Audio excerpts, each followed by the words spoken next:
ระลึกยุบหน่วยเชื่อว่ามหาเศรษฐีโซแสงใสสดโลกใจสนิทอันประเทศอยู่ในดวงแก้วรัตนาสีแห่งใสสดดูมิโลสมุนสังฆาสมัคคีหมายมีตาจันเสงกันเมียงเสงเกตน้ำกองบานอินทวงครอบครัวทางแสงจิตยังคงเป็นเขาเป็นเจ้ามูลาสักขะกับนังพุทธานังกาสุธา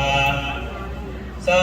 ธิกาปัญญาองค์สามมุขีโนเสือสาหอมพันตุลาหอมจิตยนต์นางคนพระเจ้าอันเป็นโอทาแล้วแห่งนาบุญนั้นเป็นมหาตาโอสนอันลำยิ่งยิ่งออกกันคนควายหาได้แล้วนั่งเครื่องนอนแก้วอาทานเป็นเครื่องสมณะบริวารเป็นของท่านอันพิเศษน้อมเข้าเทศอารามสุขันธาดวงจันทร์กายนำสมโสพระโมทชื่นสุขานกับทั้งบริการผู้ฟังเมื่อลังปลากษัตริย์เจ้าประเสริฐอิโตสมบัติกับดังนาเกี่ยวมัด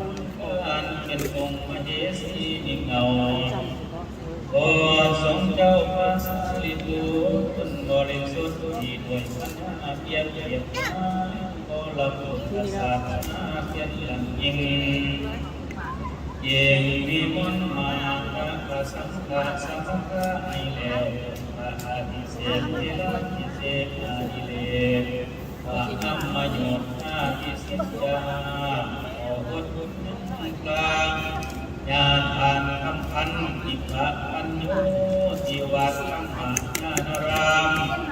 เมืองเจนริกวัดโพสิกันขึ้นสลองสัทธาในประทาสิมาวัดเจ้าตุนานารามมีปามหาเทระจำนวนเศร้าเป็นประธานศาสนาธรรมศาสนาที่โตโสติขึ้นธรรมา